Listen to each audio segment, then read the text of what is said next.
好的，舅公，我答应你。哎呦，这怎么是答应我呀？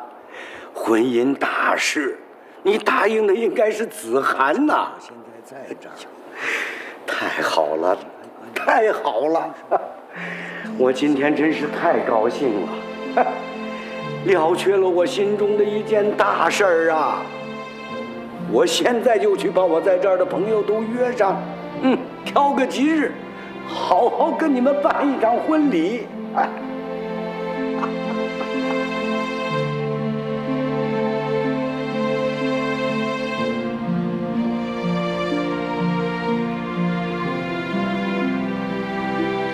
就这么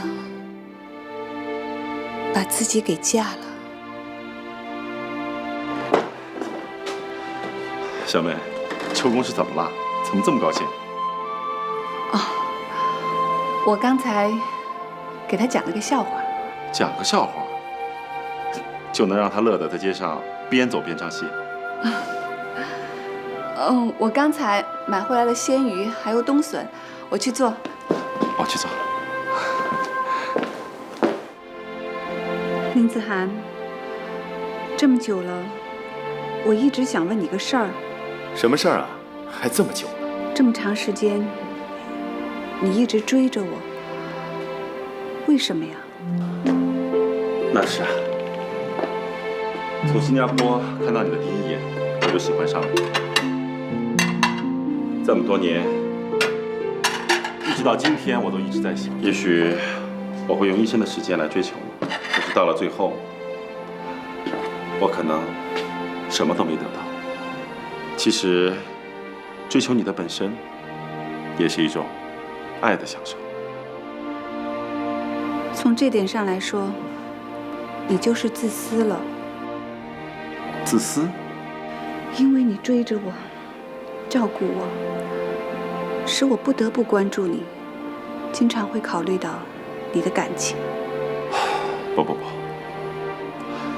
小妹，我跟你说过，你有你的选择权利，我绝不会以任何形式干扰你、妨碍你。正因为我爱你。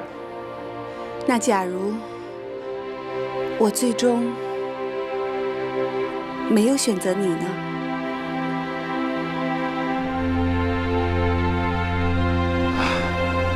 那我也不会过不去的。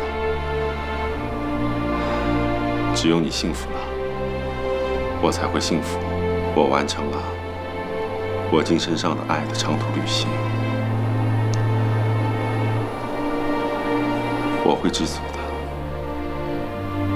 这真是一种奇怪的感情关系。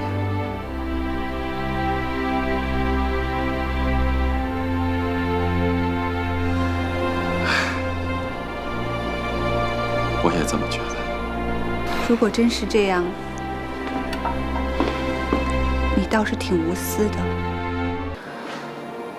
不是有那种说法吗？爱情不是向对方索取，而是自己无私的奉献。可毕竟，我拖了你这么多年。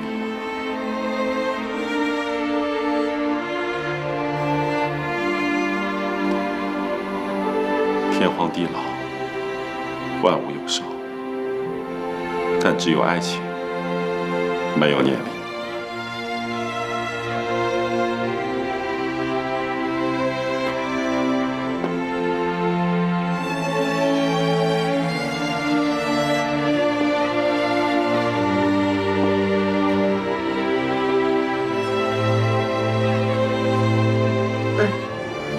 我的鱼呀！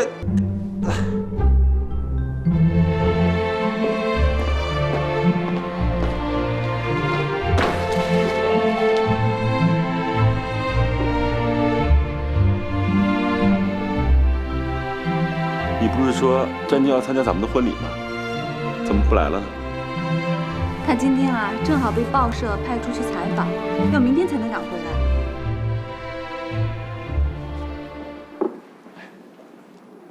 舅公，你看这儿布置的怎么样啊？好看吗？舅公，舅公，要不你回屋睡吧。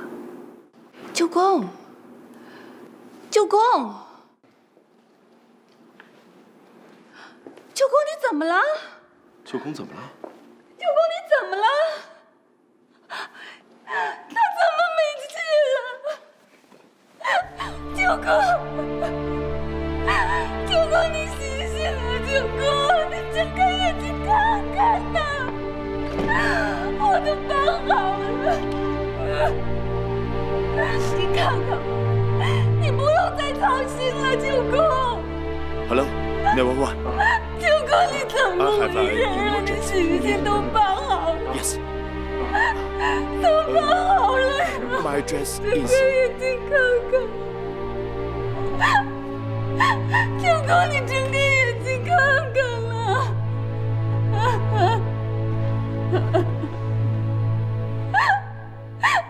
舅公。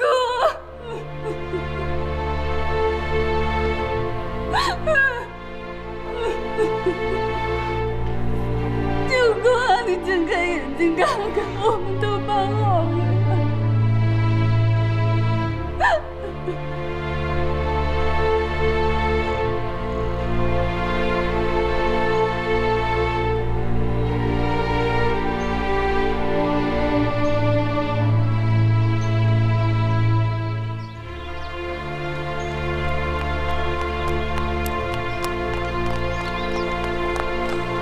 谢谢你赶回来。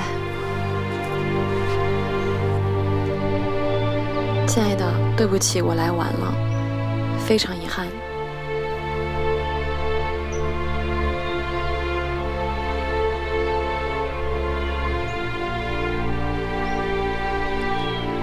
亲爱的，我是因为不得不发一个重大的消息。出什么事儿了？我的同事刚从北京发来的消息，李鸿章死了。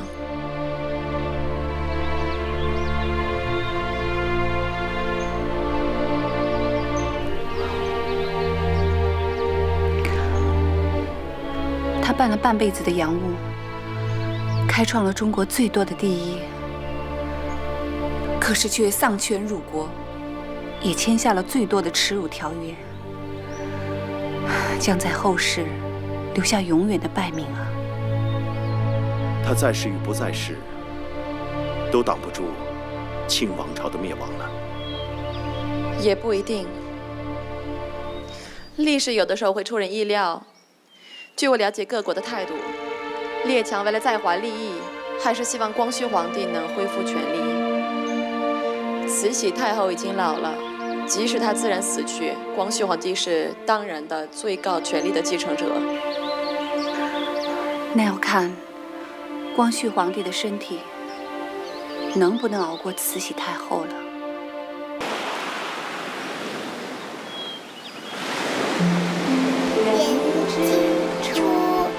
性本善，性相近，习相远。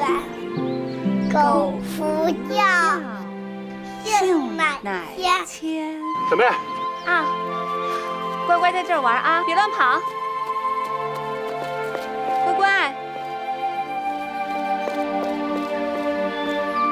又有什么新闻呢？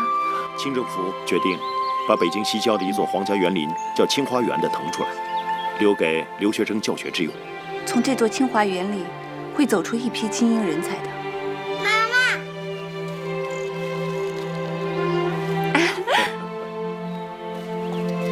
妈妈是什么园呀？叫清华园。清华园远吗？清华园在北京，在北京的西郊。北京在哪呀？北京在中国。我想起来了，我是中国女孩。既然你说她是美国女孩，既然你说我是中国女孩，对，乖乖是中国女孩。妈妈，中国在哪？中国呀，在很远很远的地方。我们在这儿，我们会坐一艘很大很大很大的船，在海上飘啊飘啊飘啊飘，到了这儿啊，就是中国。哦，中国好像也变大树叶呀。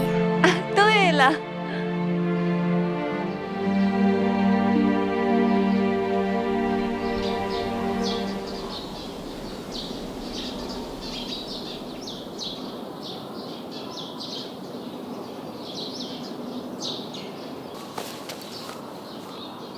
小顺子，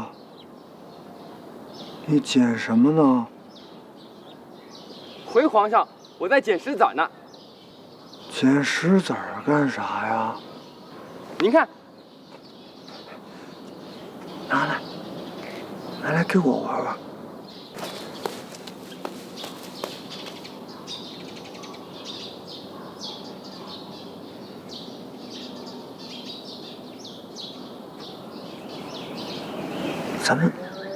咱们来打什么呢？哎，咱们打鸟呀！您看，树上，在那儿。怎么能打鸟呢？多么可爱的小生命啊！那打什么呢？哎，咱们来打这个。老佛爷，您瞧啊，这是德国人送给您的礼物。老佛爷，您上去坐坐。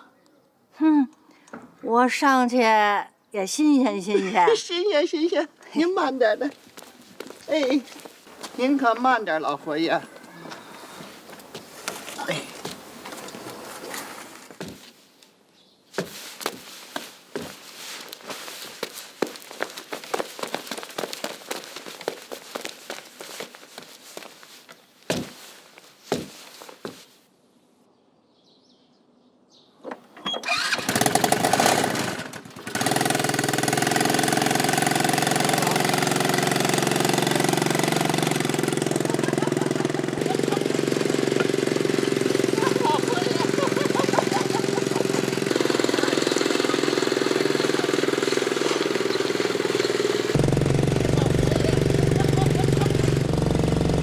给我停下来！快停！这个开车的怎么能坐在我的前面呢？是啊，你怎么坐老佛爷前面啊？也不看看你什么身份，赶快给我滚下来！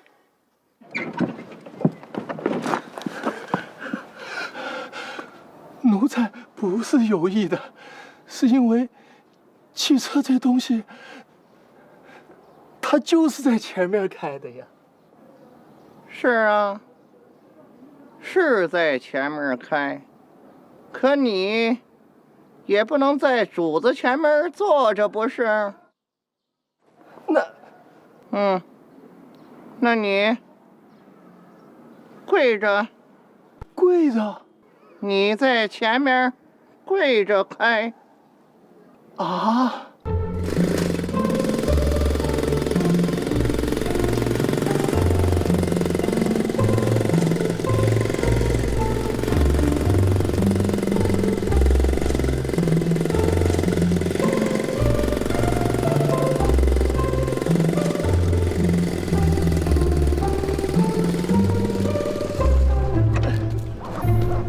饶了我吧，实在没法开了，开翻了车我担待不起呀。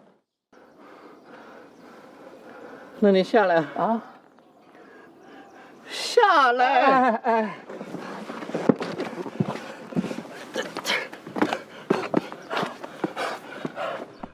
你们这个快点啊！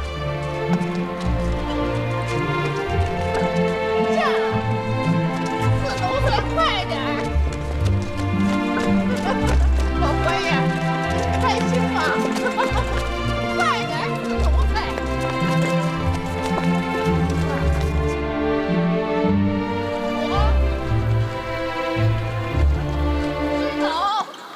小李子，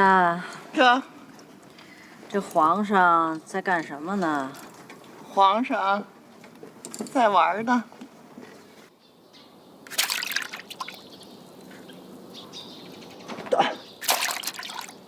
打！再来一发！皇上，远点，那儿。大臣吉爷，命中了！大臣吉爷了！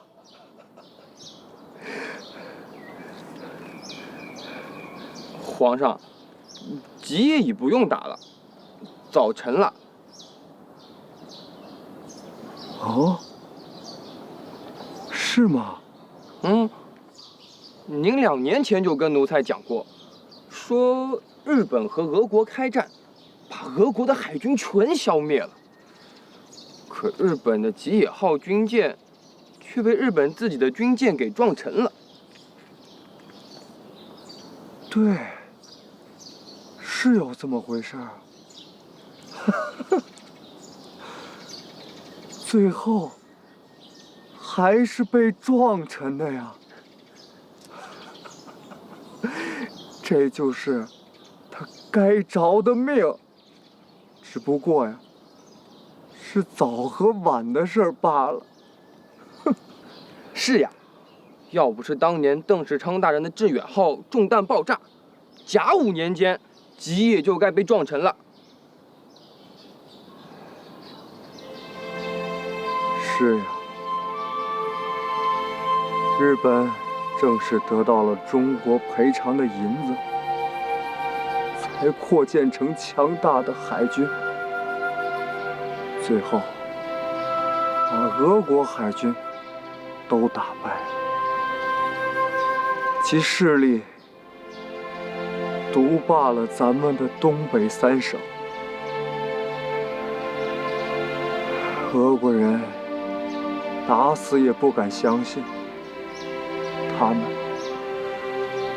这个世界上数1数2的强国，竟会败在最不起眼的日本手里。其实，日本不可小瞧，他的野心大着呢。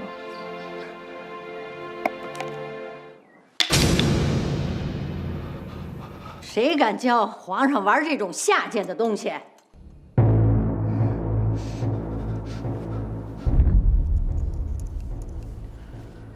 皇上的身子怎么样了？回老佛爷，皇上经常说他肚子疼。拉下去。太后！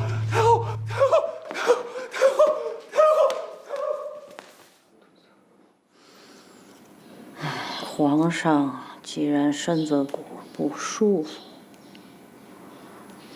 那就叫太医勤去照看着点儿。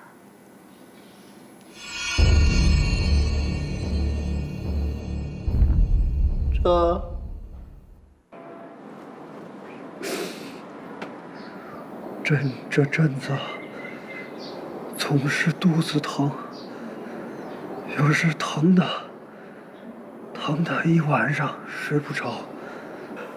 皇上没什么大病，调养几天就会好的。按我的方子，每日服药即可。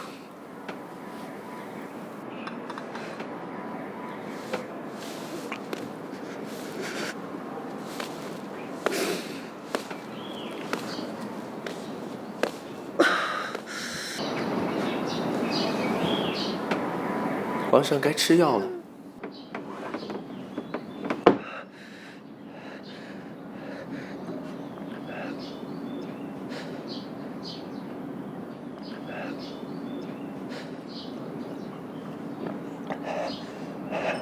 最近怎么见不着小顺子了？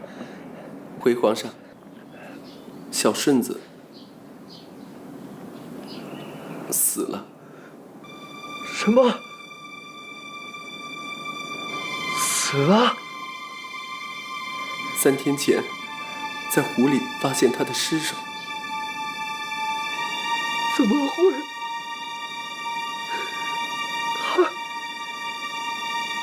他是怎么掉进湖里去的？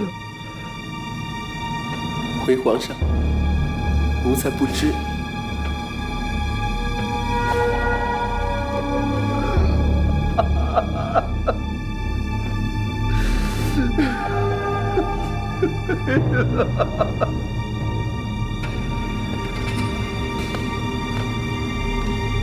皇上，奴才给您请安了。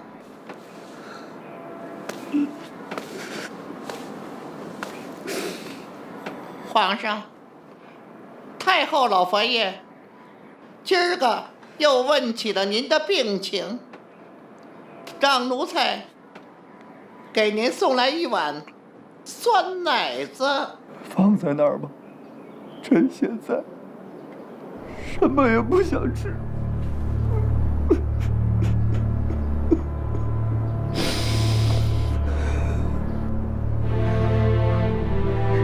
你怎么还不走？太后的旨意，奴才要看着皇上吃了，才敢回去回话。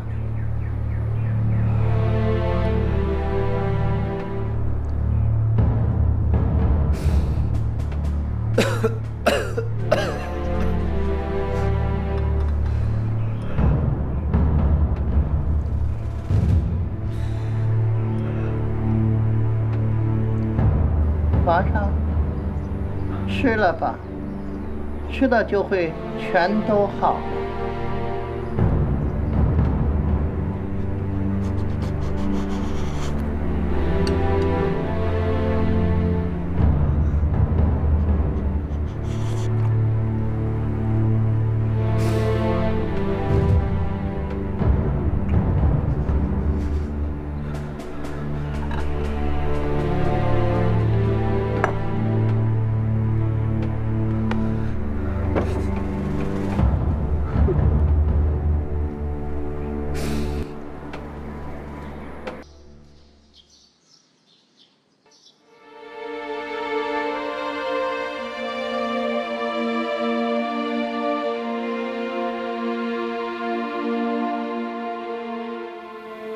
喝了。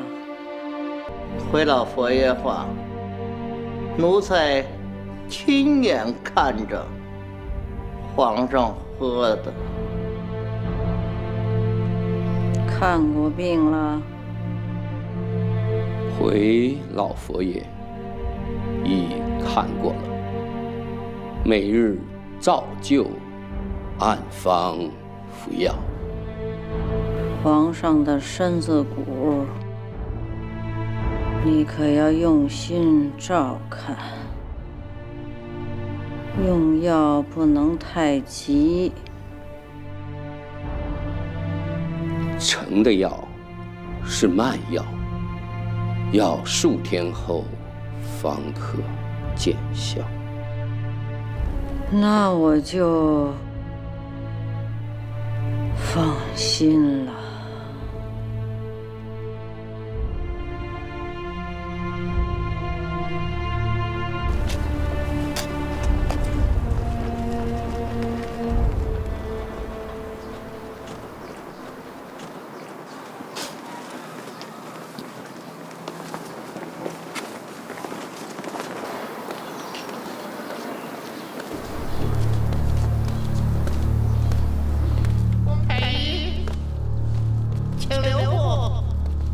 大管事儿的有何吩咐？这是太后老佛爷赏给您的御酒。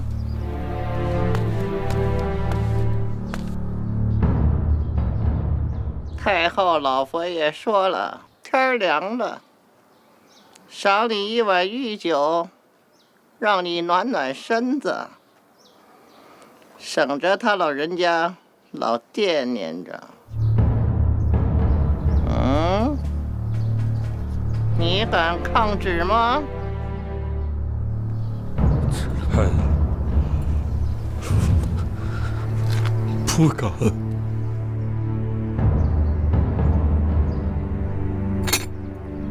臣谢皇太后大恩。我我得看着您喝了，才敢回去回话啊。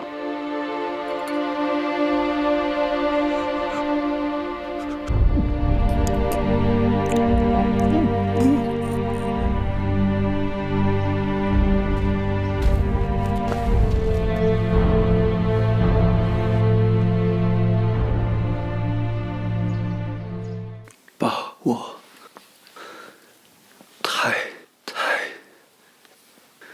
抬出去。回皇上，奴才不敢。没有老佛爷的旨意，奴才不敢。这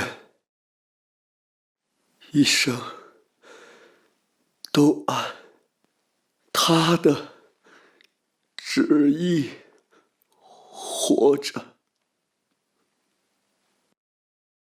临死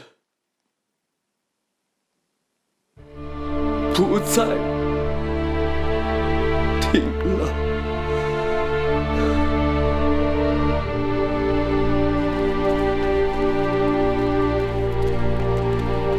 凡事都有个气数，人有气数，国有气数，只不过就是个早和晚的事儿罢了。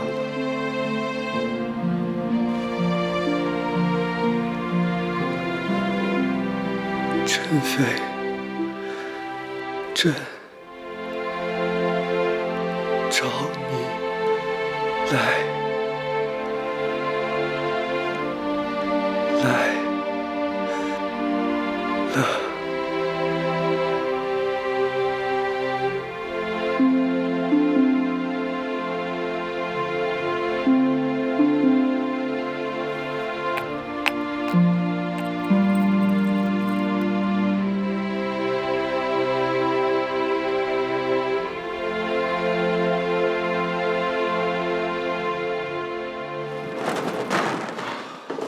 小妹，外面下雪了，下的好大的雪。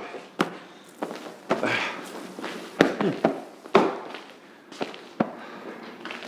怎么了，小妹？出什么事儿了？怎么不说话呀？怎么了，小妹？到底出什么事情了？啊？你倒是说话呀！光绪死了。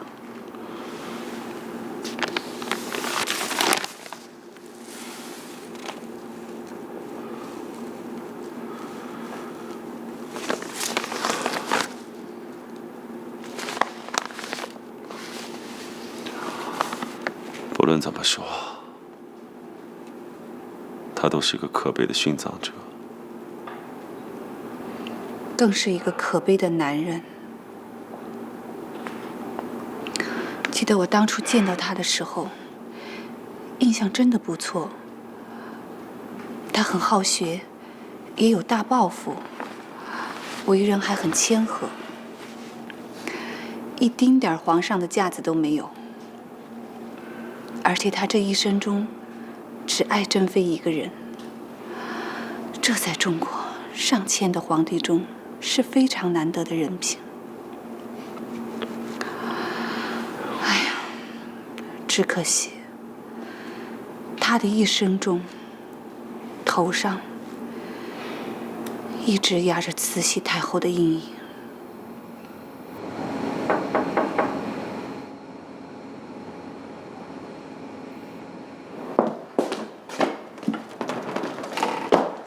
小妹，子涵，我刚刚接到了北京传来的电稿，慈禧太后死了，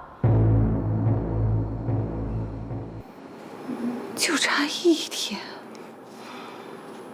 光绪死在慈禧太后前一天，太不正常了。只能是害死的。这事儿放在慈禧身上，最清楚不过了。是的。这些年他做下的罪过，他自己最清楚。宁可害死光绪，毁掉国家最后一线希望，也绝不让光绪死在他之后，把他的案翻过来。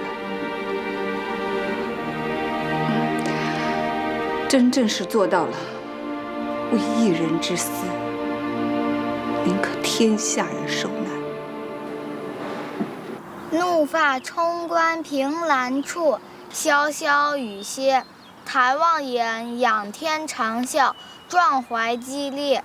30功名尘与土，8000里路云和月。莫等闲，白了少年头，空悲切。很好，回家再用毛笔写几遍。中国的文化永远不能丢。知道了，妈妈。爸爸回来了。小妹，看我找到什么了？美国的图书馆里只有你想不到的，没有你找不到的。来，谢谢爸爸。这里面啊印着甲午海战时日本海军司令伊东佑亨给丁汝昌的劝降信的全文。我在想，当年表哥他们接到这封信时的感受，那是一种多么痛苦的心情。我相信，当时他们心里也许犹豫过，或者屈辱活下来，意图东山再起。然而最后，他们全都选择了死。除了军人的尊严，我想还有更重要的理由。这10几年来，我一直在想，他们最后选择死亡，更重要的原因是，要在最绝望的时刻，用最后一样东西去警醒国人，那就是自己的生命，是要让国人们快去睁开眼睛看看，看看腐败的军队，看看腐败的官府，看看腐败的社会风气。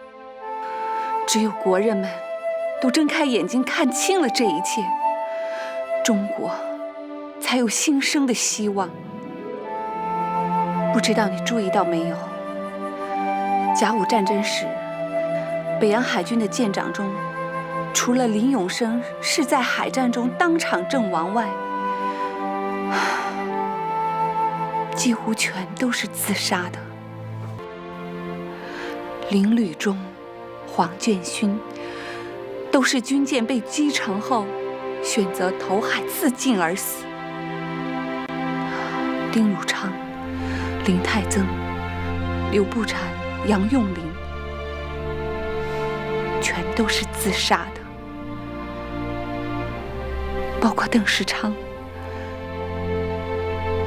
在致远号中弹400余处，弹药已尽，全舰大火，严重倾斜，他却选择了冲锋。他傻吗？他是匹夫之勇吗？他从年幼起就熟读兵法，又精学西方科学，是海战理论的专家。他能不知道，以自己重伤之舰是根本无法冒着这100多门日本快速炮的轰击，冲过这2000多米的距离，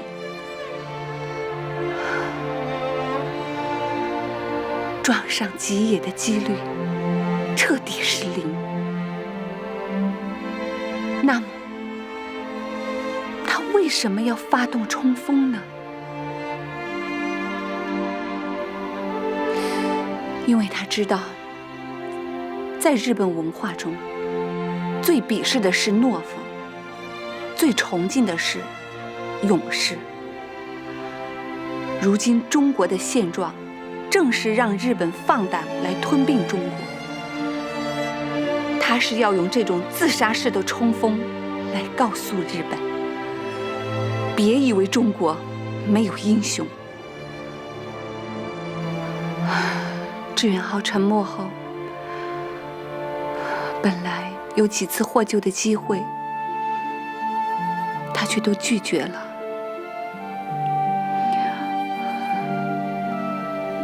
最后太阳游过去，叼着他，我常想，他最后的时刻，抱着太阳，最后选择下沉的那一刻，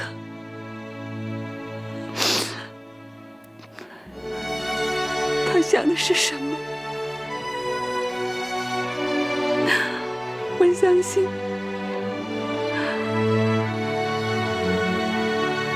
他一定有千千万万句话想说。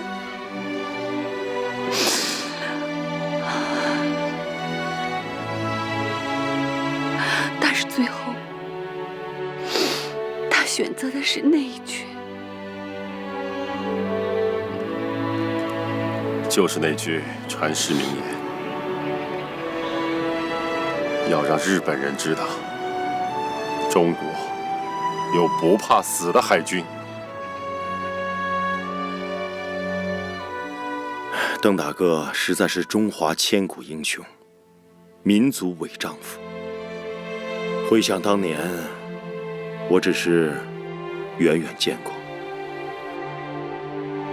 未曾有机会和他交谈，至今留下了终生遗憾。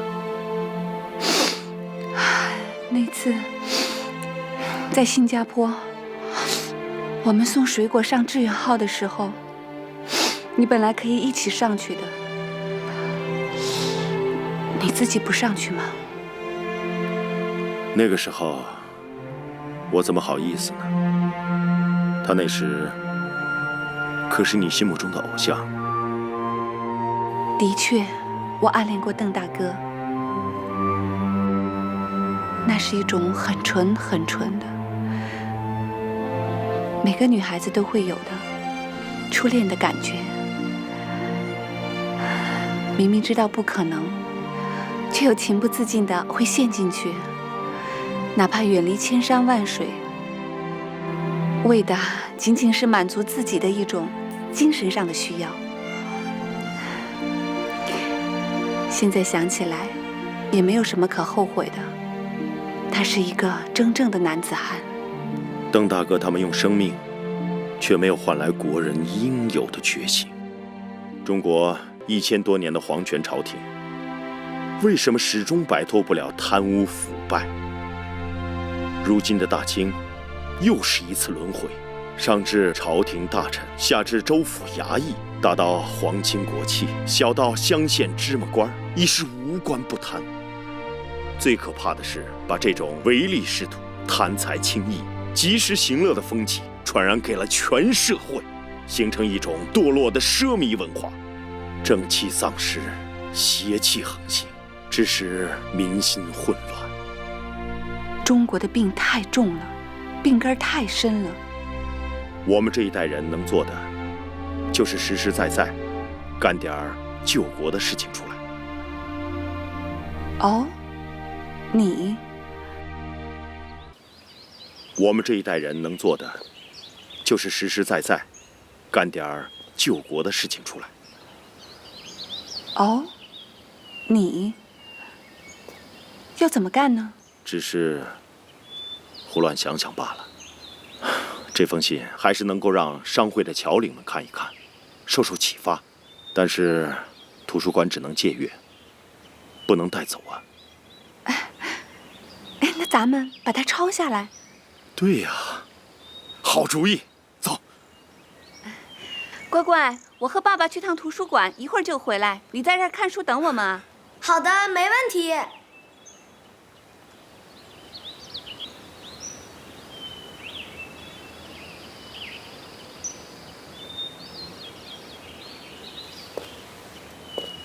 将軍、今回米国大統領との会見は世界での日本の地位が高められたことを示しています。これは将軍が率いる海軍がロシアを破ったおかげです。全ての日本人が将軍に感謝すべきです。いや、米国に感謝することもあろう。米国は軍艦や大砲で我々にいろいろなものを見せつけた。そして強国として導き、軍事大国としての方向を日本に示してくれたとも言えるだろう。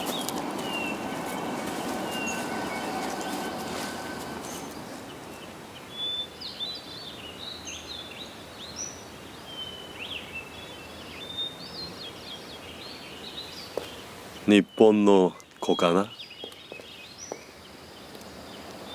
No, I'm a Chinese girl. 啊，那我们用中国话吧。你在看什么书？哦，世界海军发展史。你这么小就看这种海军的书吗？是我爸爸借来的，而且我也确实很感兴趣。哦，你能看得懂吗？当然了，世界海军的发展主要是战列舰，大口径的火炮和加厚的装甲，同时吨位也大大提高。你看，德国的战列舰已经超过1万吨。啊，那你为什么会对海军感兴趣呢？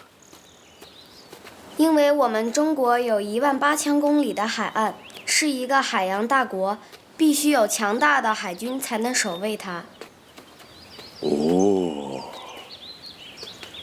你是我见过的最令我敬佩的中国孩子。这些都是你从书中读出来的吗？不全是，是我爸爸妈妈从小对我讲的。哦，你爸爸妈妈是做什么的？我不告诉你。哦，我没有别的意思，我只是觉得他们应该是拥有深知识的中国人。这种人在中国是非常非常少的。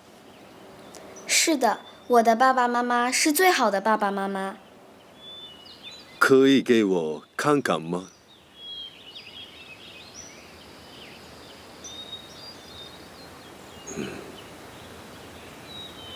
我本来不想对你说这么多的，只是因为你是日本人，我才要对你说。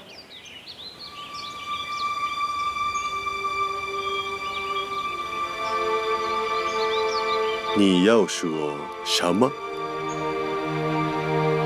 我要对你说，台湾从古时候就是中国的，是被你们抢去的。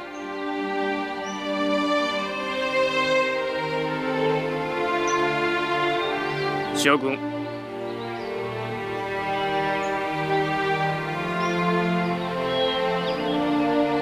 孩子，你说的都是真实的，但是我想给你讲一个日本的童话故事。一只狼来到河边喝水，他看到一只羊也在喝水，就说：“你弄脏了我的水，我要吃了你。”羊说：“我在下游，你在上游，水是从你那边流到我这边来的，我怎么会弄脏你喝的水呢？”狼说：“你是弱者，我是强者，我们之间没有什么理可讲。”说完，就扑上去，把羊给吃了。这个童话故事本来就是《伊索寓言》中的故事，怎么变成你们日本的了？大概是日本后来学来的吧。不管出自哪，但是道理都一样。中国太落后，太弱了。日本不吃掉中国，别的国家也会吃掉它，所以日本就强行吃了一口。对不起，我说的也是真实的。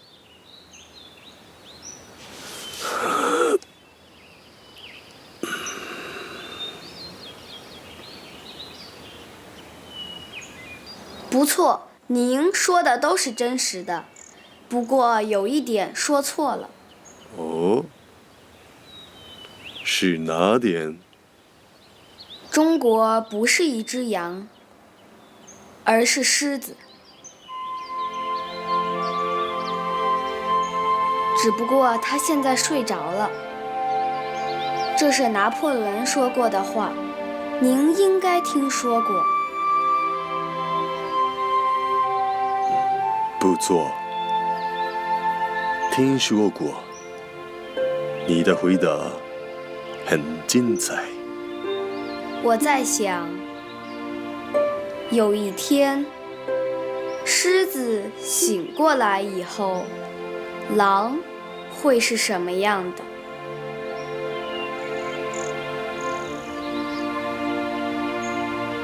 塞尤娜娜，乖乖，这是妈妈，我要跟你说，我们该走了啊。哎，太太，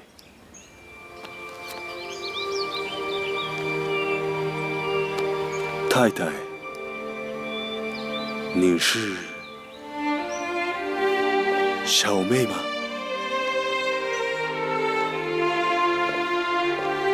您还能记得我吗？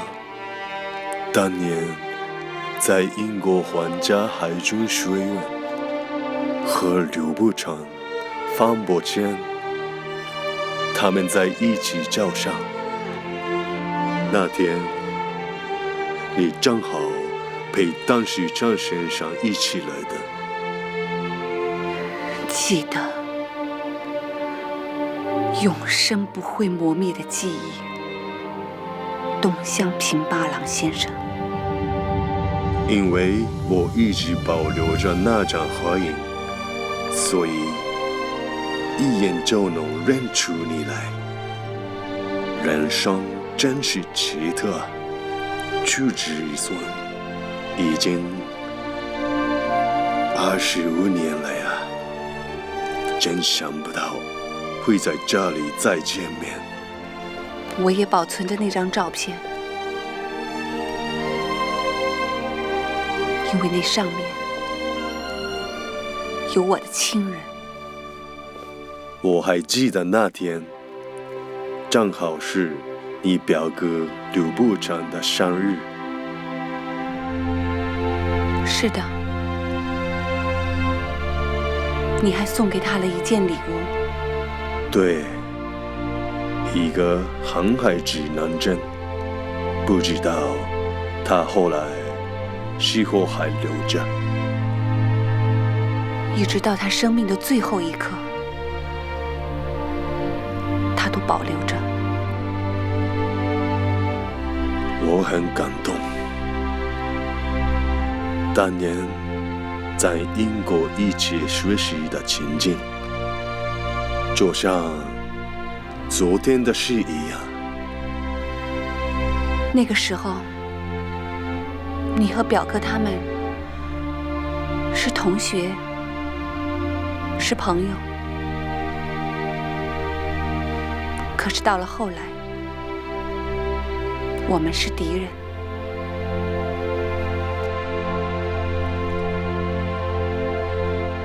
对，刘部长当时上他们的命运，我很同情。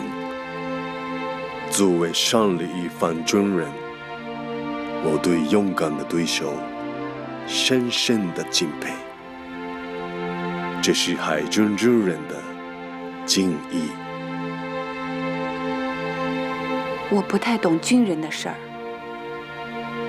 但是我知道谁是侵略者。毕竟表哥和邓大哥他们是战死在保卫自己国家海疆的战场上。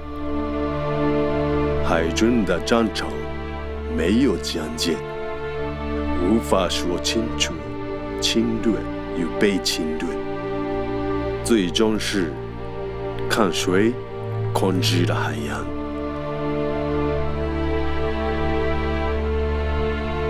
亏你还是一名海军元帅，竟然不知道什么叫侵略。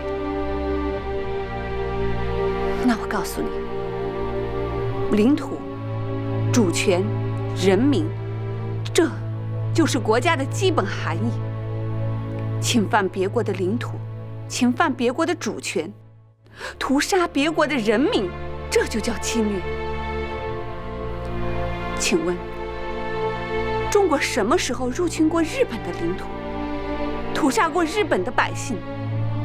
相反，这几十年来，正是你们日本入侵我中国的领土，屠杀我中国的百姓，又伙同另外7个强盗掠走了中国4亿5千万两白银，加上甲午战争，总共掠走了6亿多两白银，把中国的血都抽干了，使中国穷困至极，国不是国，民不是民。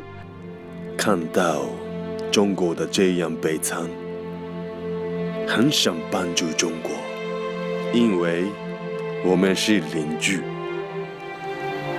是邻居，一个天天惦记着跑到周边邻居家里去抢人家的东西，占人家的家园，杀人家的人的邻居，这叫什么？这叫贼，叫强盗。本来是好意，但发生了战争，是没有办法的事。一个人做了罪恶的事，要是能认识到这是个罪恶，还有改过的可能。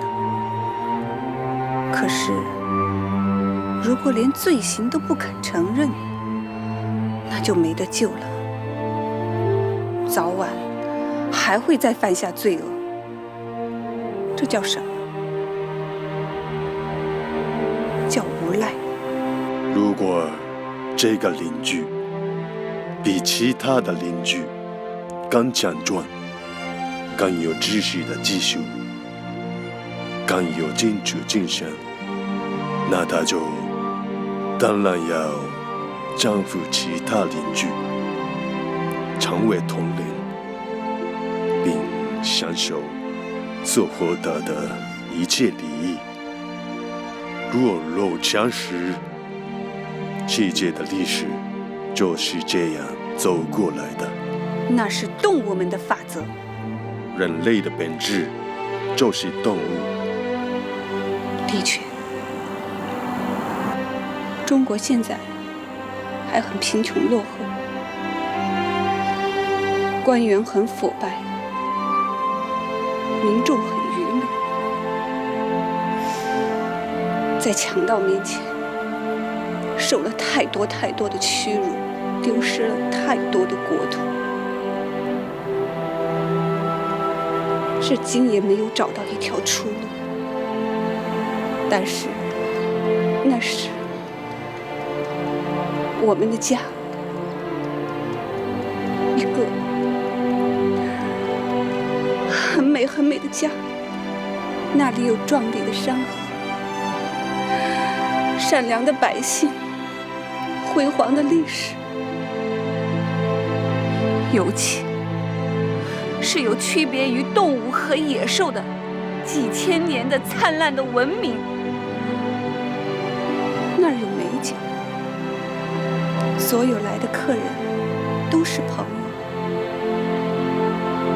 但是，如果那种动物本质的人闯进来，定会受到列强的迎接。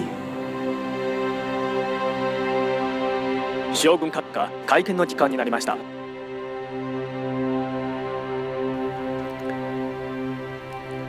不知今生能否还不会再见面。无论怎样，日本和中国邻居还得做下去的。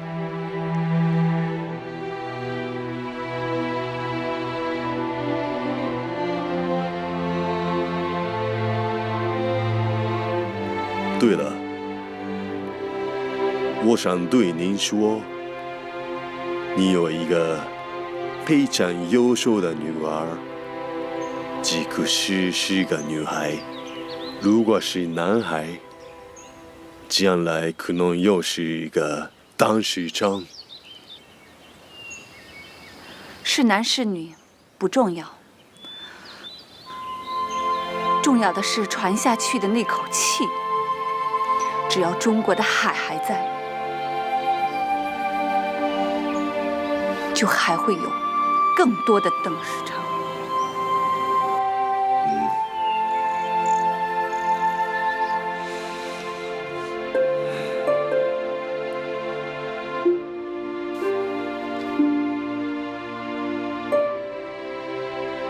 妈妈，我刚才就把他给认出来了，他就是咱家照片上的那个东乡平八郎。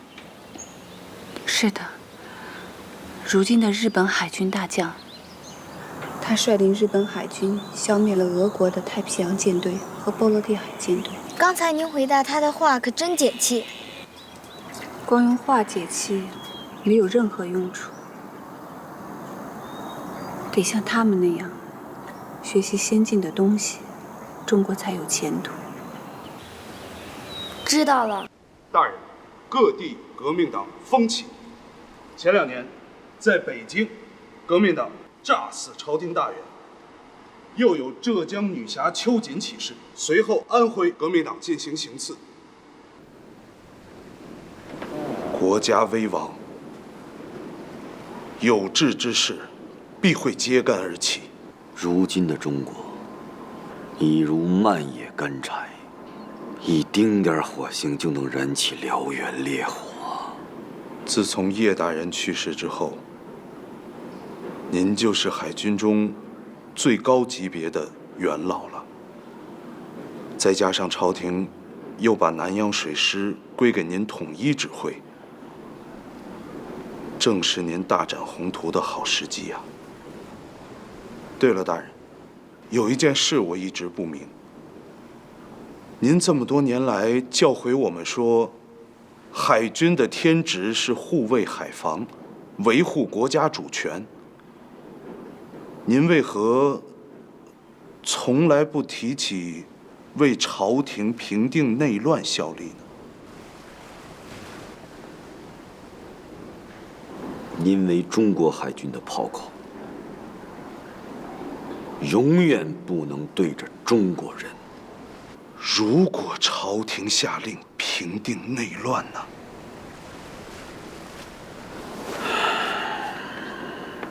大卫啊，你今天是怎么回事？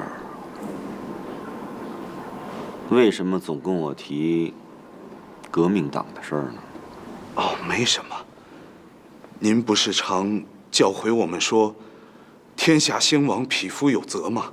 你现在已经是舰队的一名高级军官了，所以一言一行都要谨慎。大人放心，任何时候我都不会给北洋海军丢脸。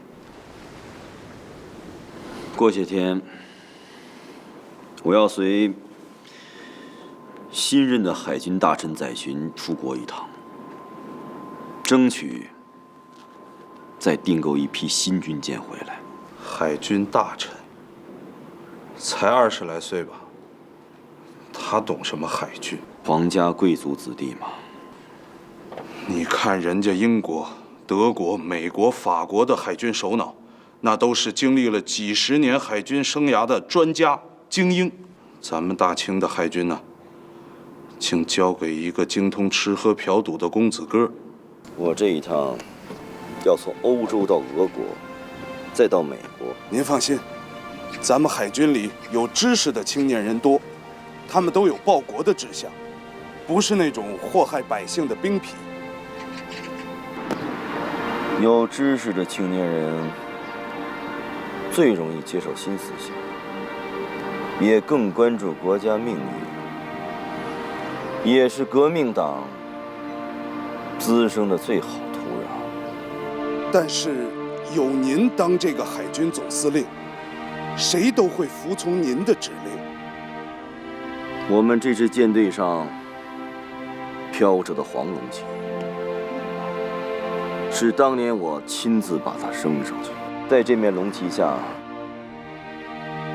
我们拼过命，流过血，也蒙受过奇耻大辱。无论时局如何变化，不允许你们背叛他。我们永远听从您的指挥，大人。请你把他们的行程再详细的说一遍。萨大人陪同海军大臣贝勒载巡巡阅南方海防。他们先到上海，去视察江南制造局，然后到浙江象山，参加军港的辟港典礼。等等，象山军港辟港典礼，那一定会有很多朝廷的大臣、总督、巡抚之类的参加了。应该是。好，你接着说。接着再到福州视察船政局，再去厦门、广州、香港，随后返回上海，从杭州、江阴、镇江、江宁、田家镇、汉阳返回北京，然后才出访欧洲、俄国和美国。太好了，机会太多了。什么机会？干掉他们的机会。你说什么？干掉谁？组织命令所有同志寻找机会，刺杀朝廷大臣，造成影响，激励民众反清起义。等等，有什么人去行刺？那就要看在哪个区域更容易得手了。现在革命党遍布全中国，美国华人就更多。为什么要对他们行刺？他们只是海军啊！只要是朝廷的狗官，就是我们干掉的对象。不对！怎么不对？如果你们要干掉的只是海军大臣载巡，那个皇族的公子哥，没得说。如果让我干，我马上就可以去。但是萨大人是绝不可以动的。为什么？萨大人是个好人。好人？大清王朝这么多年，屠杀了多少民众？卖国辱权，做尽了坏事。难道是由一群好人干的吗？那都是朝廷干的。朝廷就是由一个一个狗官组成的。是，朝廷有大批的恶官、贪官、奸官，但是萨大人他绝对不是那种人。他心地正直，他从不为自己谋私，他从不贪污，从不欺负老百姓。他只是一心想恢复中国海军，去收复那些被侵占的国土。他只是想让中国在海上不被别的国家欺负。任何人都不许伤害他。万一他的生命受到了威胁，我将用我的生命去保护他。你别忘了你是谁。你必须服从组织的命令。不管是谁，谁要是敢动他一根毛，我就跟他拼！你别忘了，你是宣过誓的。是的，我是宣过誓的。恢复中华，建立民国，平均地权，始至始终。但是我们要铲除的是腐朽的清王朝和贪官污吏，而不是正直的爱国将领。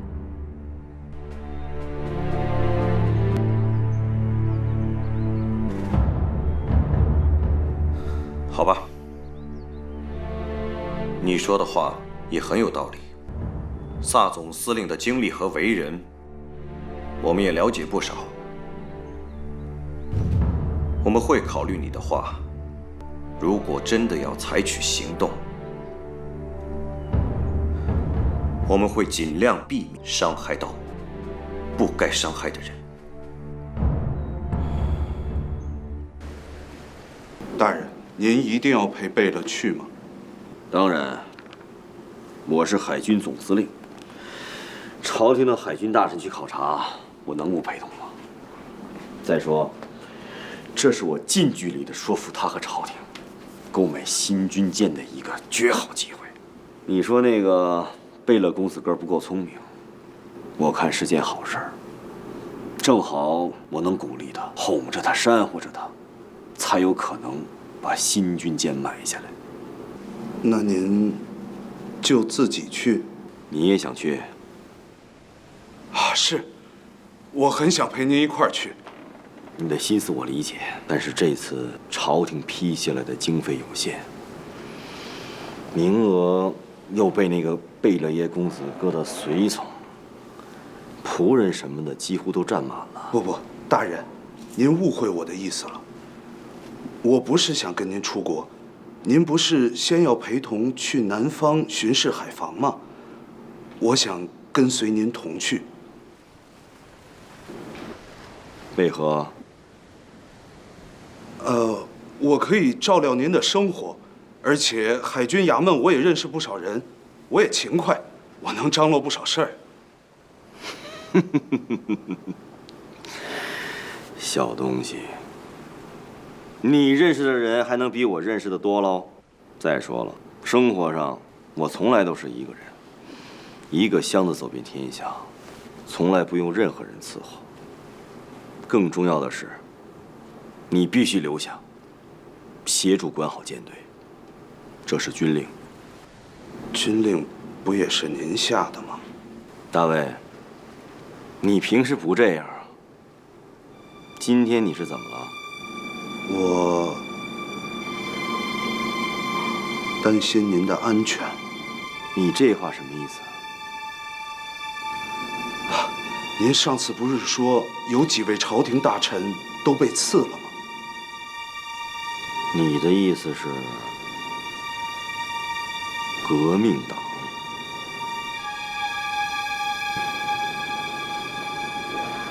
没错，海军大臣的确是一个很明显的目标。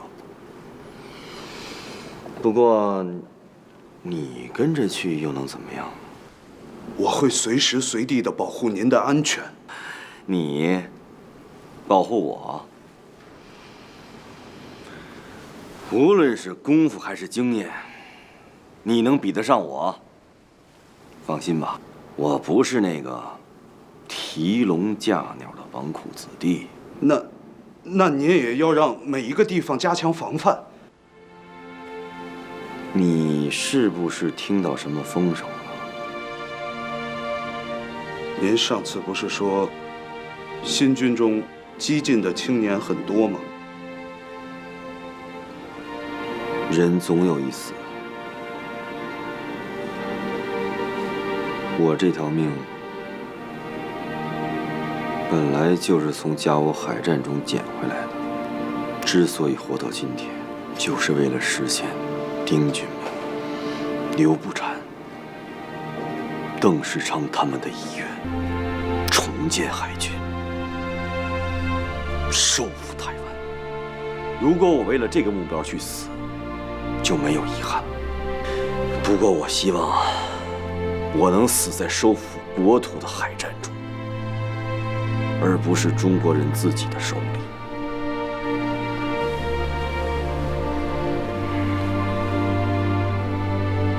我们需要军舰，即便有发生意外的风险，我也绝不会放弃购买军舰的机会。你回去吧，我会照顾好自己的。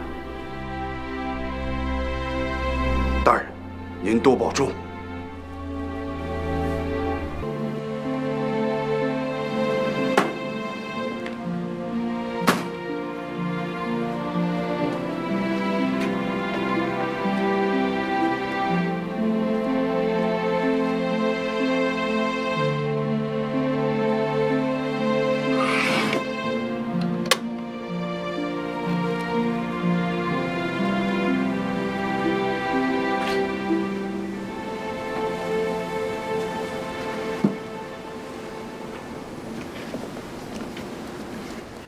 根据情报，朝廷海军大臣贝勒载洵将于明日里抵达福州，视察船厂。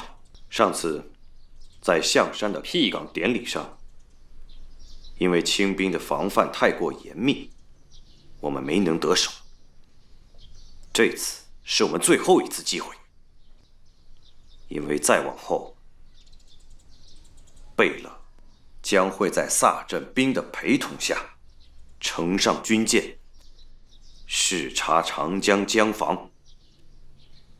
我们下手的难度会更大。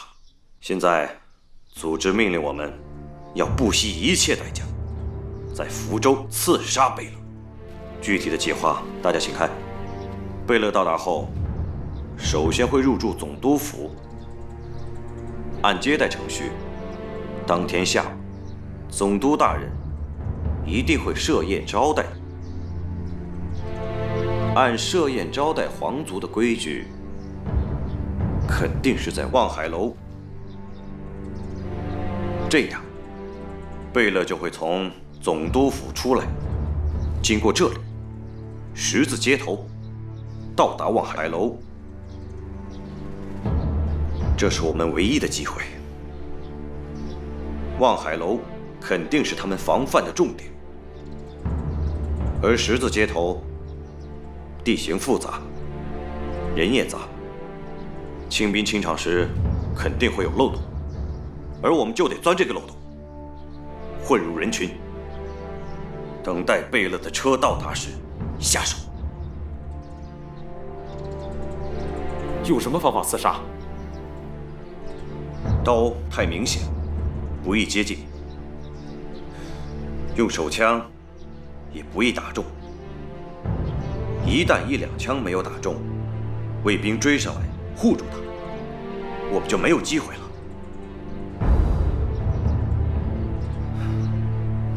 看来只有用炸弹。去哪儿找炸弹？我准备。我会从军营中弄出一些炸药，自己制作炸弹。但是，这样定会伤到很多街上的百姓和民众。顾不上了。我们之所以刺杀朝廷狗官，就是为了民众的未来，为百姓除害。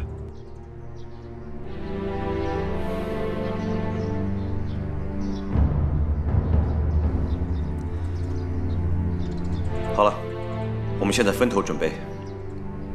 你和他准备好手枪，负责掩护。我准备炸弹，你负责联系军舰上的大卫。大卫，他也到福州了。北洋舰队按计划巡视中国领海，今天正好将要到达福州。你去和他联系，弄清楚萨镇兵和贝勒明天的详细行踪计划。你上次不是说他有些抵触的情绪吗？是的，他毕竟跟随萨镇兵这么多年，但是任何个人的情感都必须服从于推翻满清这个神圣的事业。我是担心大卫的这些情绪会不会出卖我们？根据我的了解，应该不会。大卫的品德不是那种见利忘义的人。但是萨镇兵与他是恩师的关系，现在咱们是要刺杀他。这我也理解。萨镇兵还是一个爱国的人，他一心想要建立海军，收复台湾，洗去甲午之耻。我们刺杀的重点还是要放在贝勒身上，尽量不要伤害萨镇兵。可是用炸弹袭击就太没准了，万一萨镇兵陪同贝勒一同乘车呢？薛大人，福建水师的弟兄们，大卫回来看你们来了。咱中国的海军没有绝种。大卫，当年你就是在这里经历了马江海战吧？是的，福建水师11艘船舰，在半小时内全部被击沉。我大约就是在那儿落的水。马江海战、丰岛海战、黄海海战、大沽口之战，中国在海上留下的全是耻辱啊！大卫，如今我们都有新战舰了，绝不会再重复耻辱了。一个国家受不受人欺负，不仅在于海军强不强，一个只把民众当奴才的朝廷，不可能让民众把国家的事儿当成自己家的事，也不会把国家的安危当成自家的安危。只靠海军一家拼命，最终只能失败。甲午之战就是教训。一个失去海权的国家，就是失去了国权，就是失去了民族生存权。大卫，你的见解真令人佩服。这是我们2代海军军人的血泪教训。有个小问题，我想冒犯地问一下。有啥就问，有什么冒犯不冒犯？您这么多年了，为何一直不娶呢？那你说说，萨大人为什么终身不再娶？我们都知道，甲午之战，萨夫人去世，萨大人忠于情感，立志终身永不再娶。是啊，在我这辈子中，真正把军舰当成家的，只有2个人，一个是邓世昌，一个就是萨大人。我最理解萨大人为什么终身不再娶。为何？因为他背负了一个海军军人最耻辱的经历——投降。一个海军的男人能投降而活下来，那就是把后半生的全部精力都用在一件事儿上，就是复仇，就是收复国土台湾。而我也和他一样。大人，有人找您。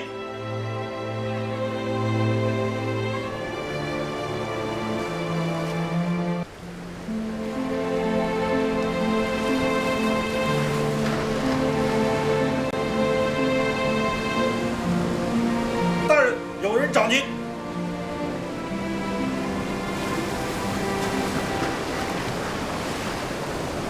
大卫送出的消息，正如您的判断，明天，贝勒将于下午4点，去望海楼赴宴，由萨镇兵陪同赴宴。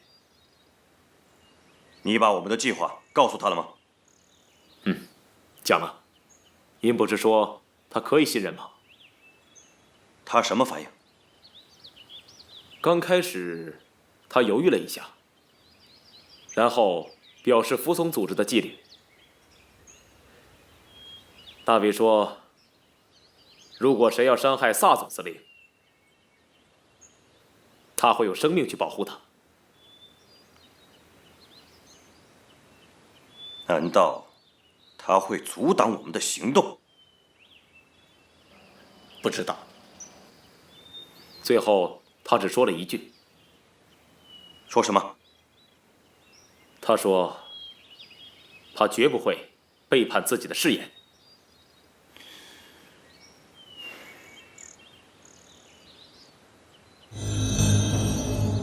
就看他在私情和大义之间如何做选择了。我该怎么办？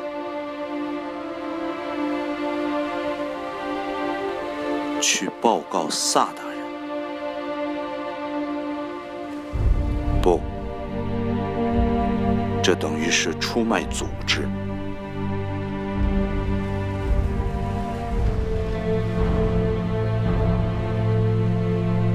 去阻止刺杀行动，更不可能。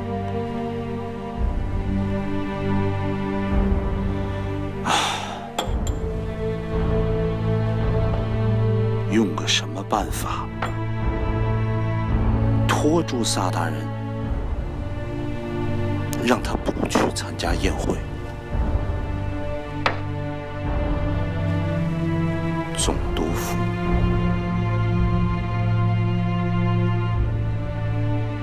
望海楼，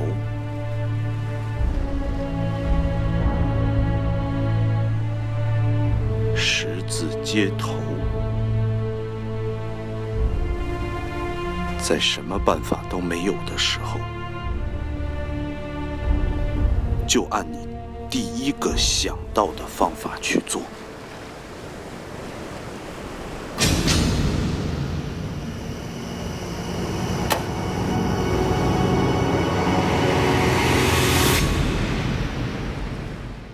诸位，今天就是我们现身的日子。现在，如果有谁不愿意同往的，还可以退出，绝不勉强。愿同生共死。好，按计划分头行动。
你来干什么？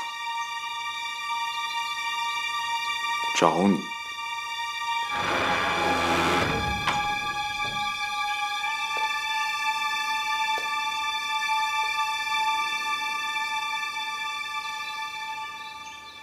你找我有何事？谈谈。可是我现在没空。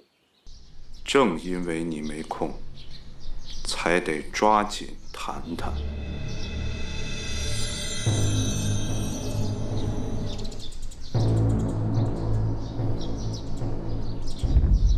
好吧。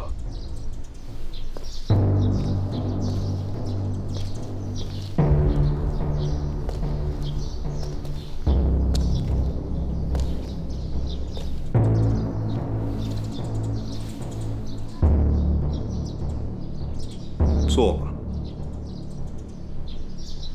我就站着听吧。你到底想要说什么？其实你知道。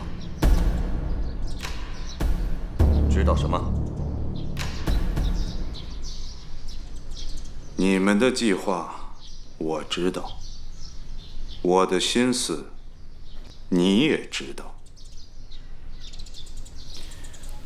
可我告诉你，大卫，刺杀朝廷官员是组织的命令，是千千万万民众的心愿，谁都不可能阻挡。我一定要阻挡。那我今天来，就是向你说几句话。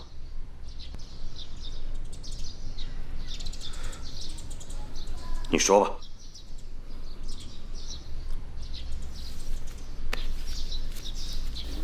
我从小要饭长大，没爹没妈，一起要饭的朋友，每天都得10几个。那时候我就常想，人活着有啥意思？死了就是一倒下的事儿。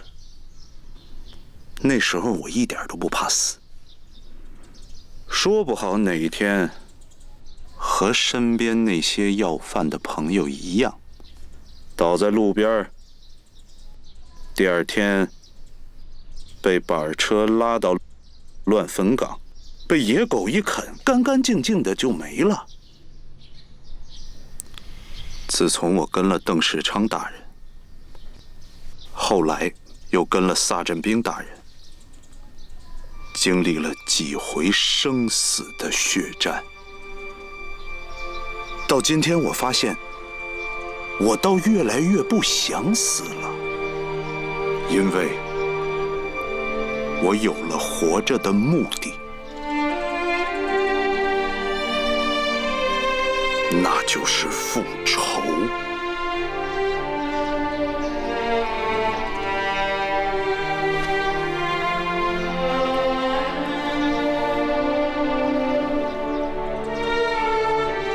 我经历过甲午海战，亲眼看见邓大人沉入海底。那次，萨大人喝酒时哭着说：“甲午战败，台湾被日本侵占，是他的责任。”我们大家都劝他，说：“这怎么能是你一个人的责任呢？”可他说：“邓世昌、刘步蟾，他们都战死了，只有他还活着。国土的丧失，当然要由活着的人来承担了。”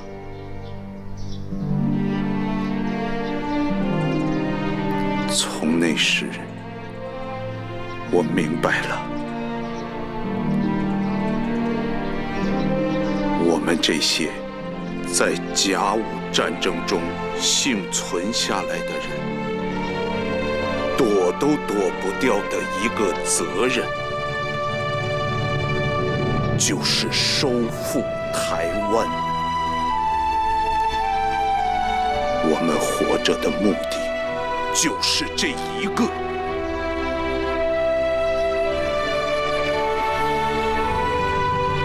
这就是天命。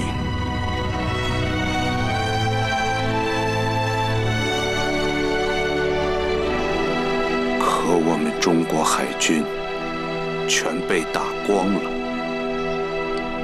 我们得一点点重新凑钱买军舰。而日本呢？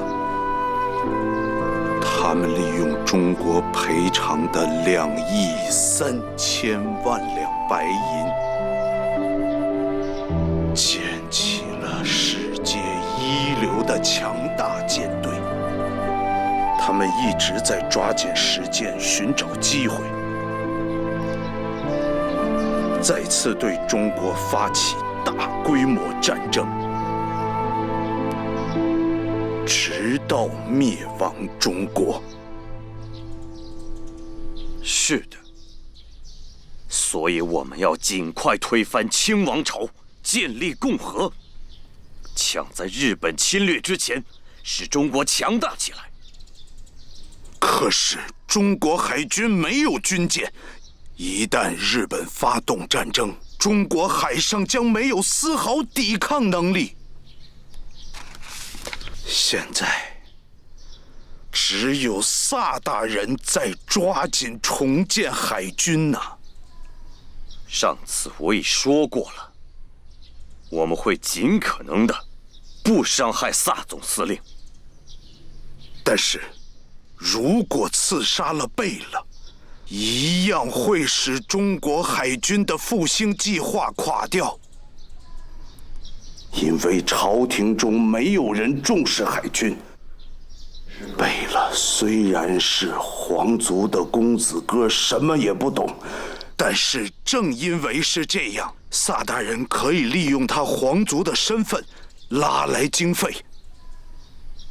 要了经费又怎么样？买了军舰又能怎么样？朝廷还不是利用这些军舰来镇压反抗朝廷的民众？只要是萨大人当这个海军总司令，海军就不会把炮口对着民众。那是你的一厢情愿。好了，大卫，不要再说了。我们的目标不是萨镇兵，这我已经答应过你。但是，那个贝勒，我们一定不会放过。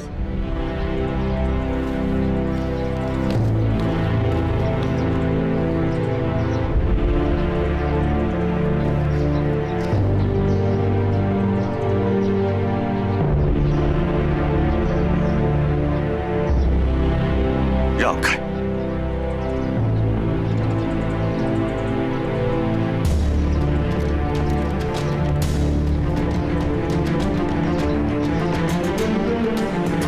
怎么？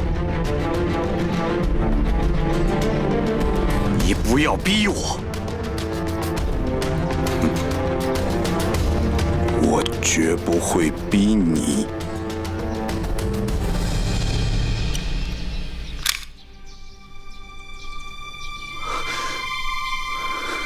今天，你们刺杀了贝勒，萨大人的构建计划就完了。中国海军的重建就夭折了，台湾的收复也绝望了。不知回到哪一朝哪一代，才有懂得海战的人才出现，而我们这些甲午海战忍受着巨大耻辱活下来的人，活着的唯一目的也就破灭了。让我死在你的刺杀之前吧。本来我就该和邓大人一起去的，只可惜邓世昌、林永生、林泰增、林履忠、刘步蟾那群长眠于海底的海军英烈们壮志未酬，中国海军后继无人了。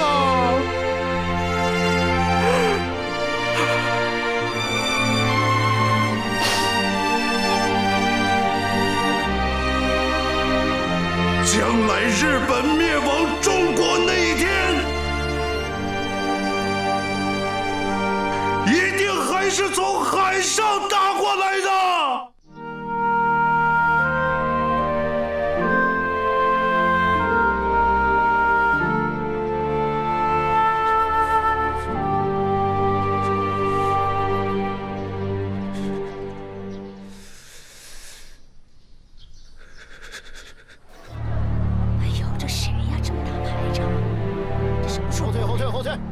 离远点，离远点！哎呦，我跟你说啊，是贝勒亲王，亲王啊！说你呢？来了来了，站好了，后退，快点！哎呦，这排场可真不一样，那可不是嘛！哎，往后点儿。这亲王就是不一般。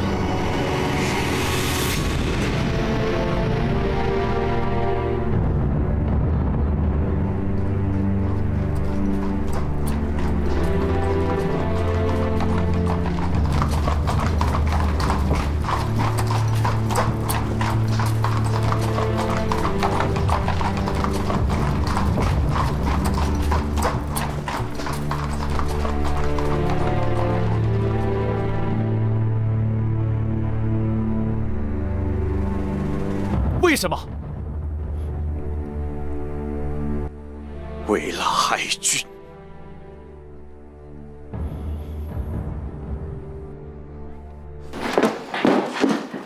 子涵，小弟来信了。哦，来来来，给我看看。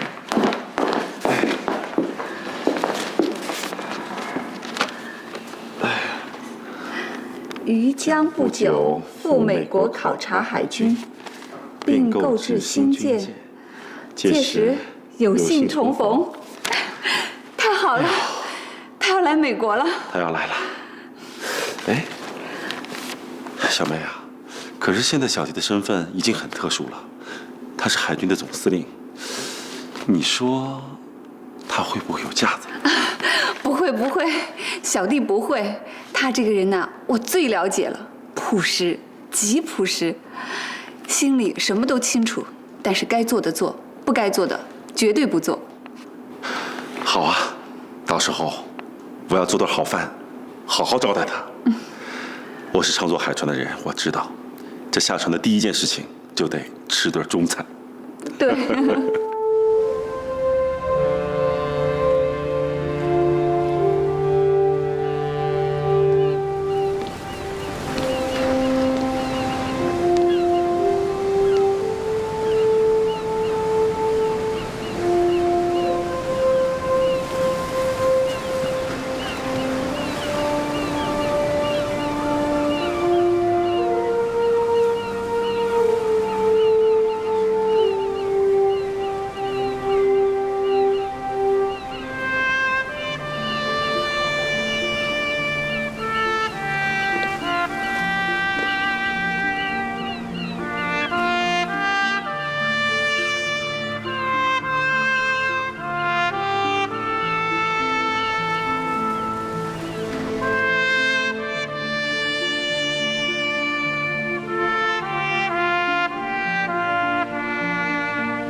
这次清政府的海军大臣来美国是一个非常难得的机会。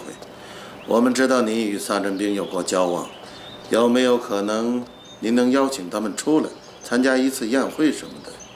哼，这个没有任何问题。别的我不敢说，要说萨大人的话，不会有任何问题。不过，你想邀请萨大人聊些什么呀？说些什么？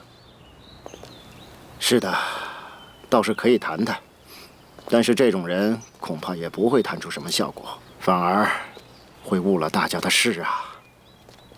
哼，他要谈不出什么，你要见他干什么呀？其实我是想让海军大臣和他一起出来，这样我们就可以下手。你说什么？这绝对不行！你要知道，这里是美国，不能出任何乱子，否则就会造成极恶劣的影响。推翻腐败的清政府，那是要靠千千万万的国民一起努力啊！可您最支持捐款和推动起义的呀。起义和这个事情是两码事儿啊！他们是海军官员，他们来到美国是为了购买军舰和重建中国海军。你们都知道，甲午海战，北洋水师全军覆没，那是谁干的？是日本人干的。到了现在，中国几乎是有海无防，任人侵犯。直到现在，日本还占领着咱们的台湾岛。如果破坏了中国海军的重建，你说日本人高兴，还是我们中国人高兴啊？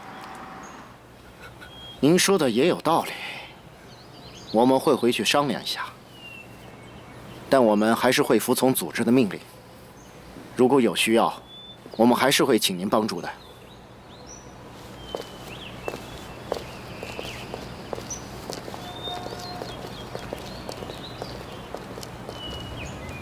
我告诉你们，我不会帮你们的。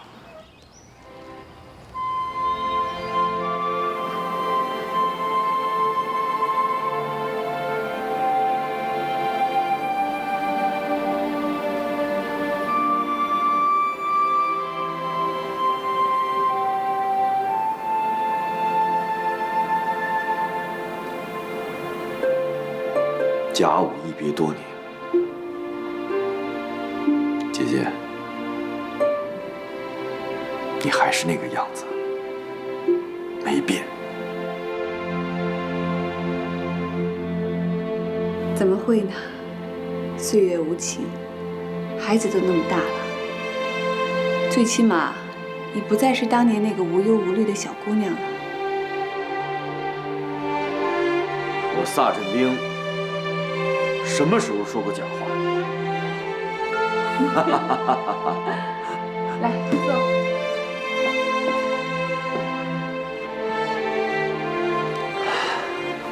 子涵呢？他去买菜去了，说你做海伦吃的单调，熬了1个多月，要让你尝尝地道的家乡菜。来，糟糕，怎么了？我口水下来了。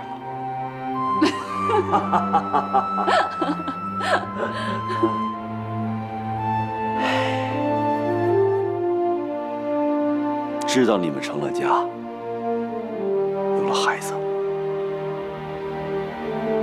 看到你们如此幸福，我甚是欣慰。当年一群大哥哥，就你一个小辈，大家都为你的婚事操心，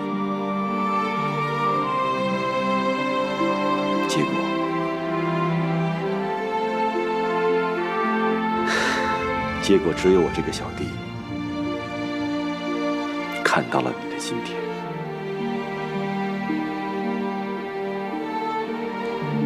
小弟，能问你一下吗？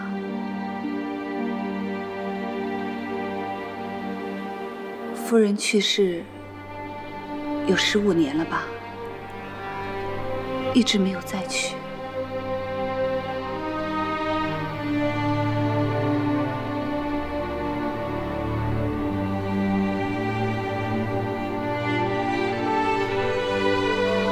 为什么？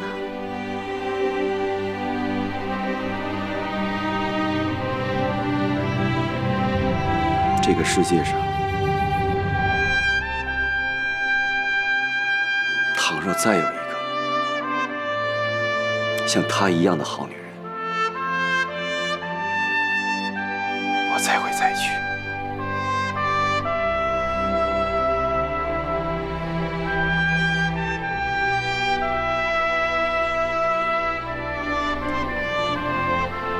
这些年，我常想起她。她最后一次来威海看我，她明知道已经开战了还要来。其实，她已经知道自己的病治不好了，想来见我最后一面。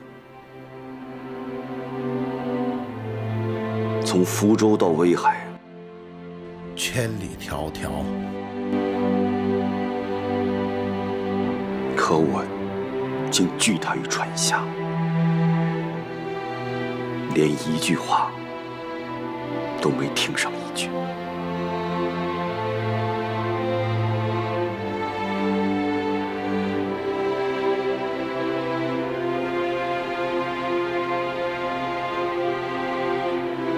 那时正是日本军舰进攻之时，不是你无情。作为一个军人，你是无过的。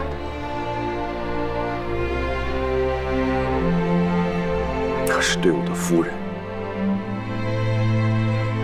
那是终生之过，终生之悔。时间会抚平一切的，但时间抹不去感情。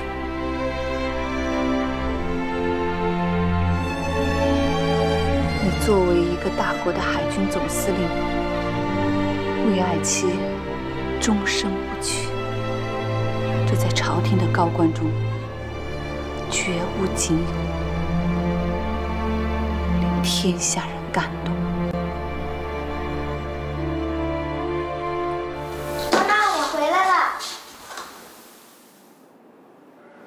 乖乖回来了，来。都这么大了。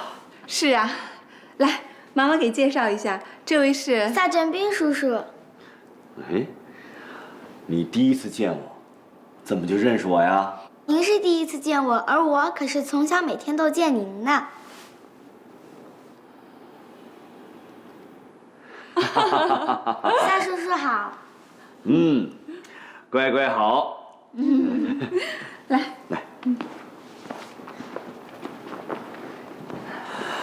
乖乖，叔叔从中国来，还给你带了礼物。一副端砚，2支湖笔，还有字帖。It's great. I'm learning calligraphy. Thank you. You are welcome. 一会儿啊，让萨叔叔好好给你指点指点，他可是书法大家呢。岂敢岂敢！我回来了。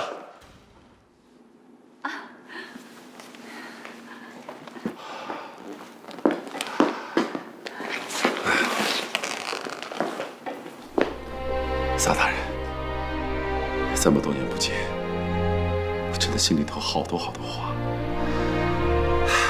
不知从何说起。是啊，这些年一路走来，我们都经历了太多太多。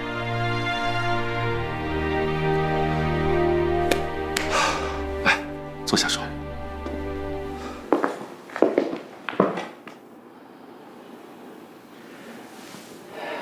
叔叔，我去帮妈妈做饭吧。好孩子。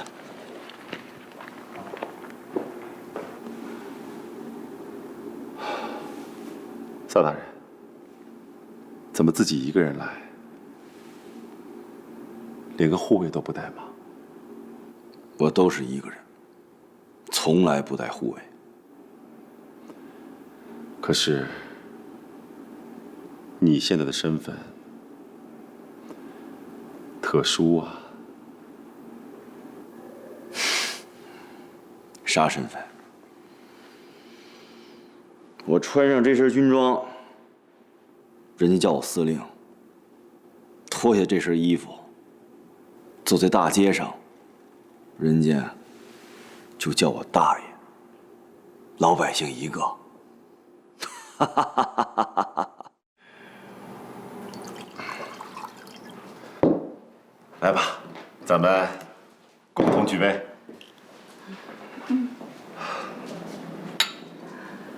欢迎小弟来美国，咱们能聚在一起，真是太不容易了。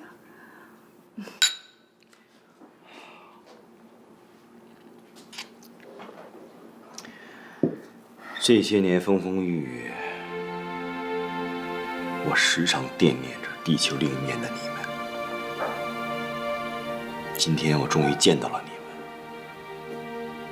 看到你们这么幸福，还有这么好的女儿。我真心为你们高兴，可真是但愿人长久，千里共婵娟。来， ，Cheers。Cheers。哎呀，今天这菜可都是家乡菜啊，如此丰盛，也不知道从哪道菜下口了。您是海军，那就先从海鲜开始吧。Smart。OK， shrimp。Shrimp。It's okay. Shrimp. Yeah. 小弟，我想问你，这次你从欧洲又买了几艘军舰呢？买了8艘小型舰。这次来美国，也准备买2艘。那能赶上当年的北洋舰队吗？主要是没有主力战列舰。如今，世界强国的海军全都已经是上万吨的战列舰了。我常到世界各地跑生意，我怎么一见到那些留辫子的官员就反感呢？子涵。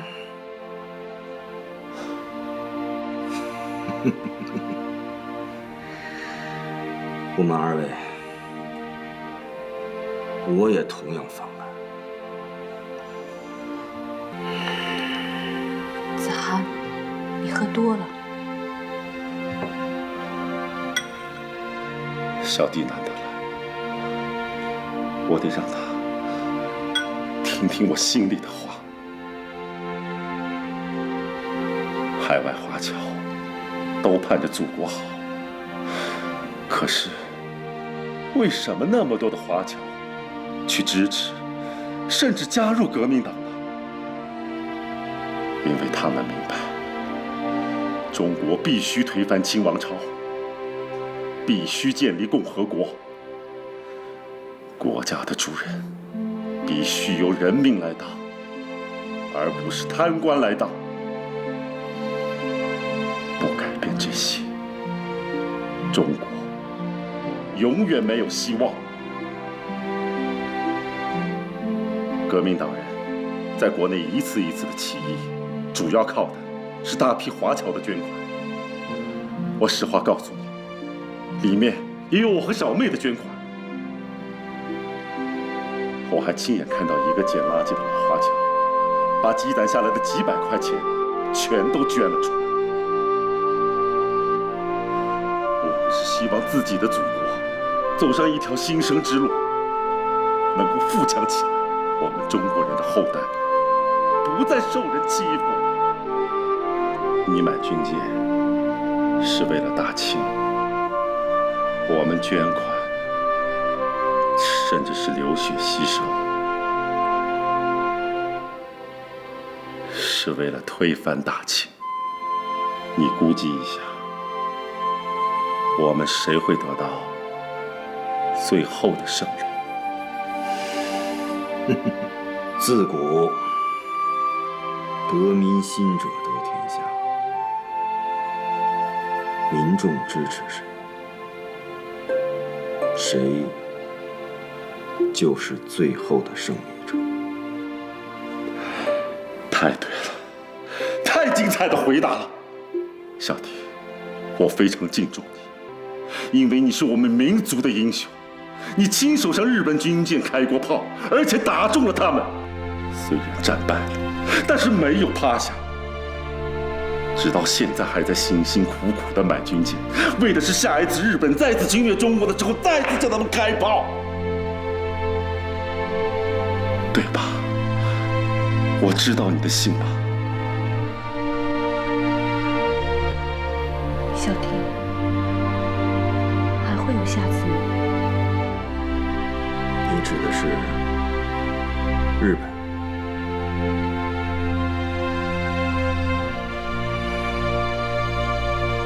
一定会的。日本利用甲午战争获得的，我们中国2亿3000万两白银赔款，已经发展成为一个军国主义强国。前几年又打败了世界第2的俄国，而消灭俄国太平洋舰队和波罗的海舰队的日本海军司令，就是当年我们留学英国的同学，也是甲午海战对手东乡平八郎。那个曾经那么强大的俄国，以为用自己的熊屁股去坐扁猴子一样的坐扁日本的俄国，怎么也没有想到，竟被日本打败。如今，日本已是目空一切，而吞掉中国是日本100多年以来的既定国策。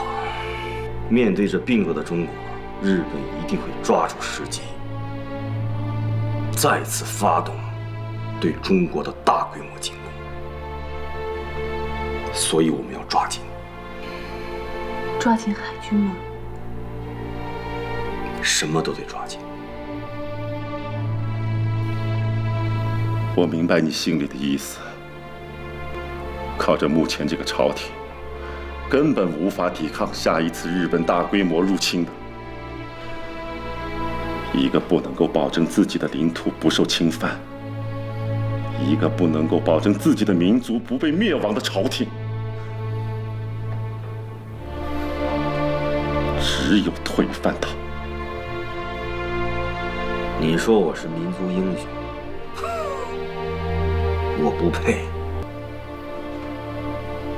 正是因为甲午战败，台湾才被日本占领，又趁乱窃取了钓鱼岛。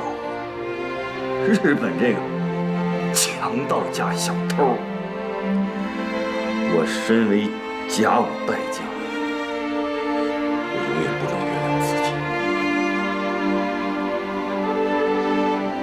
当年我忍辱活了下来，如今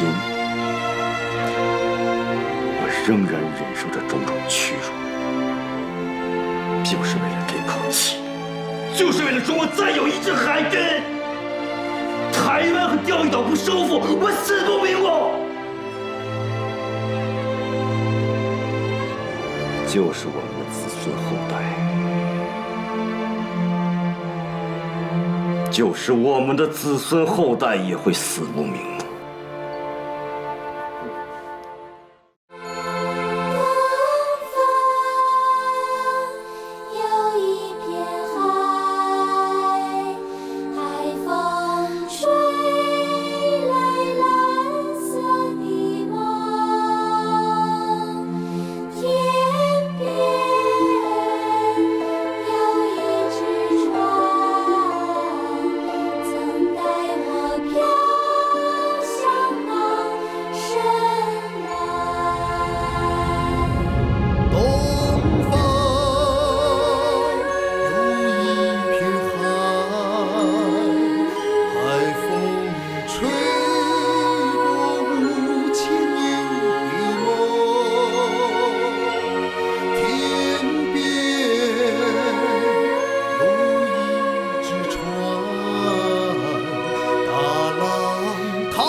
来。